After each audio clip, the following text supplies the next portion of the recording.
የሚማሩበት ዛሬ ላይ ነቀታ ይባል እንጂ ጥንታዊ የአህላባውያን ትምህርት ቤት ነው። አሁንም ባህሉን አሸጋግረው የመጡበት ነው።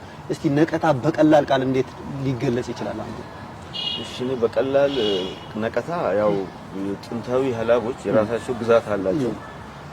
ለዛ ግዛት ደግሞ የሚያስተዳድሩበት ሴራ አላቸው። ሴራቸውን የሚተገቡ የተለያዩ አይነት ደግሞ አደረጃጀቶች አሉ። የወገቴ የላቢ ወገቴ ምናምን እያሉ አለ። ከዛ ያንን ደግሞ ልጆች ለትልቁ ሲሆኑ ወደ ሴራው ወደ ዋናው ሴራው ከመግባታቸው በፊት ማወቅ ያለባቸው ነገር አለ። ለብዙ ብዙ ነገር ሎያሊቲ ተምረው የሚወጡበት ሴራው የሚማሩበት ድርድሩ ምኑ የሚማሩበት ቦታ ስለሚያስፈልጋቸው በየአመቱ ልጆች ለ6 ወር ትሬኒንግ ያደርጋሉ። የነቀታው 2 ወር ልትሆን ትችላለች። በጣም ኢንቴንሲቭ የሆነ ስልጠና የስልጠና ተቋም ነች። የስልጠና ተቋም ትምህርት ኦልድ ስኩል አድርጌ ነው ማየው የስነቀታ ማለት ልጆች ተምረው ወደ ትልቅ ከመሻገርባቸው ተምረው በቃ ሁሉ ያላባ የሆነ ዜጋ የሆነ ሰው ያችን ትምህርት ኮርስ ካልወሰደ ወደ ላይው መሻገርም አይችልም። ስለዚህ የሆነ የ2 ወር ላይ ከመስከረም እስከ መንገሳ ግራጁዌሽኑ መች ነው በሁሉ ቃ መጥቶ ግራጁዌት እስኪያደርጉ ድረስ ያችን የስልጠና ተቋም ነው ብለን መውሰድ እንችላለን። በጣም የሚገርመው ቅድም እንዳልኩት ይሄ ቦታ እቺን ታይም ነው የመረጠው የድሮ አባቶች ነው። ፖለቲክስ ምናምን አሁን ዘመኑ ያመጣው ነገር አይደለም። ድሮም በቃ አያቶቻችን እዛ ውስጥ ያለፉበት አይደለም። የኔ አያቴ ቅድመ አያቴ ምናምን ስማቸው ድረስ ይታወቃል። እዛ ቦታ ላይ ያላቸው ስም ምን እንደሆነ የአባቴ ነው ጠይቄ አውቄያለሁ። ምን አይነት ስም እንደነበረው አያቴ ምን አይነት ስም እንደነበረው ነቀታው ላይ ማለት ነው። ሁላችሁም አላባ ላይ እቺን ሲስተም ውስጥ ገብቶ ነው የሚወጣው። ስለዚህ መጀመሪያ ቅድም ናሩና እንዳሉት እንትን ላይ አለ። ይሄ ቤት ውስጥ በነበሩበት ሰዓት ሃይሮ ላይ ቤተሰቦች ምናምን እየነገሯቸው ቲዮሬቲካል እንትኑን እየወሰዱ ነው የሚቆዩ እዛ ነቀታ ውስጥ የሚያረጉትን ነገር ማለት ነው። ምን ማድረግ እንዳለበት አምና የተገረዙ ደግሞ ገዳሞች የሚባሉ ልጆች አሉ። ያልተገረዙ ልጆች ኢብጂ ነው የሚባሉት። የተገራጆቹ ጡርከማን ነው ይባላሉ። የተገረዘው ያለፉ ደግሞ ገዳሞች እነሱ ወደዛ የገቡ ናቸው። 3 አይነት ደረጃ የግርዛት ምሁር እንደማለት ነው። በቃ እነዚህ ገብተዋል የተምሮ ግራጁዌት ያደረጉ ናቸው ገዳሞቹ ማለት። እነዚህ ገዳሞቹ ትምህርት እየወሰዱ ከሆኑ በኋላ ያው ወደ ነቀታ ይገባል። በደንብ እኛ ከተማ ውስጥ ስላደግን በዚህ እንድሩስ ባናልፍም ይሄም እንደ አንድ ድክመት ነው የሚወሰደው። ከተማ ውስጥ መምጣት አለበት እንትኑ ማለት ነው። ግን እዚያው ያለፉ ሰዎች አሉ። በዚህ ሁላቸውም እዚህ ገጠር የነበሩ ልጆች ይሄንን እነዚህ ያቺ ቦታ ክዋኔ ምንድነው የመጀመሪያ እንትኑ እነዛ ጥንታዊ አባቶች ልጆች የመጀመሪያ ፖለቲክስን እንዲማሩ ፖለቲካው የአገሪቱ አደረጃጀት ምንድነው ማን ነው የስልጣን ክፍፍል አለበት እዛው ያቺን ስልጣን ክፍል ልጆች ማወቅ አለባቸው። ማን ነው ንጉሱ፣ ማን ነው ምክትሉ፣ ማን ነው አዲላው፣ ማን ነው እንትኑ። ሁለተኛ ገንዞ ተብለው የሚሰየሙ ስሞች አሉ። የሃይማኖት ዘርፍ አለው፣ የባህል ዘርፍ አለው። ከዛ ቀጥሎ ደግሞ የጦር ዘርፍ አለው በጀግንነት በመናም የምታገኘው። ሶስተኛው ደግሞ በኢኮኖሚ የምታገኛቸው እነዚህን ስሞች የሪያሊቲውን መተው እዚህ ጋር ይተውኑታል መተው ማለት ንጉስ ይመረጣል፣ ምክትል ይመረጣል፣ የተለያዩ እንትኖች ይመረጡና የመጀመሪያው ተግባር ይሄ ነው። በቃ የቤተ መንግስቱን ስልጣን ምን ይመስላል? በቆንጅና ሴቶቹ በቆንጅና ያገኙታል። በዝምት በሀብት በመናምን የሚገኙ እንትኖች አሉ። ቀጥሎ ባህላዊ ትሬኒንግ ነው የሚወስዱት። አንድ መጀመሪያው የሀገሪቱ ውስጥ ያለ ባህላዊ ጭፈራ አለ። ይሄን መማር አለባቸው ልጅ ሁሉ ሰው። ሀላባ ላይ ጭፈራ የት ተማርክ ብለህ ብትጠይቀው ነቀታው ላይ ነው የተማረው ማለት ነው። ከዛ በተረፈ ደግሞ ቀጥሎ ያለው ክዋኔ የጀግንነትን መማር አለባቸው። ሎያሊቲ አሁን ለነቀታው ታማኝ መሆንን፣ ለንጉሱ ታማኝ መሆንን። አሁን አንድ ሰው እንትናቸው አለች ያቺ ነቀታ፣ ሌላ ነቀታ ደግሞ አለ። ግዛት ማስፋት አለበት። እዛ ላይ መሰለል አለው። ዶያ ዳንዴ ምናምን ሄደ ማጥቃት ታጠቃለ። ይሄ ምንድነው ለቀጣዩ እንትን ይሄ ለቀጣዩ ትልቅ ሲሆኑ ጀግንነትን፣ ግዛት ማስፋትን፣ ወደ ራስ ማካተትን፣ ማሸነፍን ይማሩበት። ለራስ ነቀታ ታማኝ ሆነው ለአገሪቷ ታማኝ ዜጋ የመሆን እንትን የሚማሩበት እንትን ነው። ባህላቸውን ይማሩበታል።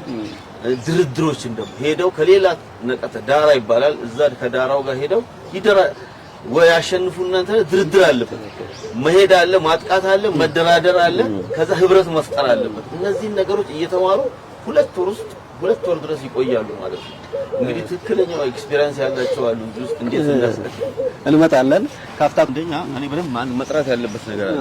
በዚህ በስልጣን ክፍፍል ቅድም እንዳልነው አንደኛው በመወለድ የምታገኘው ስልጣን አለ፣ በሀብት የሚገኝ ስልጣን አለ፣ በጉልበት የሚገኝ ስልጣን አለ፣ በቆንጅና የሚገኝ ስልጣን አለ። እዛ ቦታ ላይ እዛ እንትኑ ላይ ያለው ማለት ነው። የመወለድ የምታገኘው በጎሳ የምታገኘው ስልጣን እንዴት ነው? እነዚህ አሁን የመጀመሪያው ወማው ከሲዴ ነው፣ ወለብገሬ ሰፋቶ ነው፣ አዲላ ከዳሪሞ ነው፣ ፋቶ ከወሸርሚኔ ነው፣ ከውሺራ ነው፣ ገንዞ የገንዞነት ነው ከአነሻቆ እና ከኪታቦ ልጆች ነው። እነዚህ ሰዎች ምንድነው? እነዚህ ጎሳዎች እኔ በጣም የሚገርም ስመረምረው ውስጡ ላይ የስልጣን ክፍፍል አለ። ሀላባ በ3 አባቶች የተሰራ ነው። አንደኛው የሐሰን ልጆች አሉ፣ የናስር ልጆች አሉ፣ የቡከና ልጆች አሉ። እነዛ ሰዎች ከነዛ ከ3ቱ አባቶች ታላላቆቻቸው ነው ስልጣን ያለው። አሁን ለምሳሌ የናስር ልጆች አዲላውና ወማው ናቸው ማና ሲዴና ዳሪሞ ማለት ነው። ስለዚህ እነዚህ ከነሱ ጎሳዎች ከሐሰን ልጆች ውስጥ ታላላቆች ስለሆኑ ያን ስልጣን ይዘው ከሐሰን ልጆች ደግሞ ሰፋቶ የሁሉም ታላቅ ነው። ጦሮምቦራ፣ ወሸርሚኔ እነዚህ የሐሰን ልጆች የሚባሉ ናቸው። የነሱን ሪፕሬዘንታቲቫቸው ማን ነው ማለት ነው?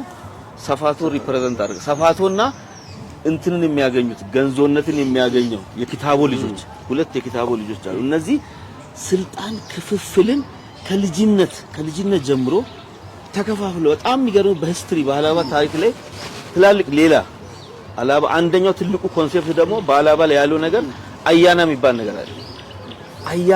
አያና ማለት በቃ ለመሪነት አሁን ለምሳሌ ሲዴን ለመሪነት አያና አለው ይላል። ለእምነት በኩል ደግሞ ውሺራ አያና አለው ይባላል። በጦር በኩል ስትወስድ ጦሮምቦራ አያና አለው። እሱ ሲመራ ጦር ድል ያደርጋል፣ ሲዴ ሲመራ ሰላም እንትን ይላል የሚባል የእንትን አለ።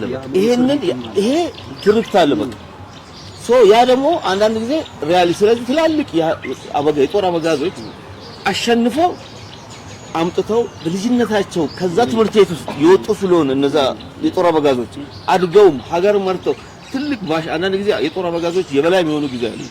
ያ ጊዜ ማንን ያመጣሉ? ከሲዴ ጎሳ አምጥተው ያስቀምጣሉ። ከሲዴ ለምን? አንደኛው የአያና ጉዳይ ነው፣ ሁለተኛው ደግሞ ከልጅነት ትምህርት ቤት የተማሩበት እንትን ነው። ስለዚህ ይሄ ያን ከልጅነት የተማሩት ትምህርት ቤትን ነገር በቃ በዲሲፕሊን አድርጎ ነው ያወጣቸው። ይሄ ቦታ እንደማይገባቸው ስለሚያውቁ ለሚገባው ያስተላልፋሉ ይሄን ነገር ማለት ነው። ቅድም እንዳልኩ ደግሞ ትልቁ ሰው መረዳት ያለበት እነዚህ ስሞች የቤተ መንግስት በተለይ እነዚህ የአምስቱ ስሞችና የሴቶቹ ስሞች የቤተ መንግስት ስሞች ናቸው። በድሮ በጥንታዊ በሀላባ ግዛት ውስጥ መንግስት አለ፣ ወማው አለ። የወማዋ ቀዳማዊት እመቤት እንደሚባለው ህገሜ ነች። ያቺ እንትኗ እቺ ኢቱካ የምትባለው የሴቶች አለቃ ነች። የማንም አይደለችም። በዛ በእንትኑ ላይ በትወና ሲሰውንም የዚህ የወለብገሬ ህግሜ የምትባላለች። የፋቶ ኩቢላን ማነች? የፋቶ ሎኮ ምናምን እንትናሉ ስሞች። እነዚህ ስሞች የሚሰጣቸው አሁን አንዱ ወለብገሬ ከሆነ በጥንት አሁን ጠፍቷል ይሄ ነገር። በዋናው ለትወና ህፃናቶቹ እስከዛሬ ጠብቀው እዛው መጥተዋል። በትልቁ እንትን ውስጥ እነዚህ ስሞች ጠፍተዋል። ግን በጥንት ዘመን ወለብገሬ የሚባል ስልጣን ነበር ሀላባ ውስጥ።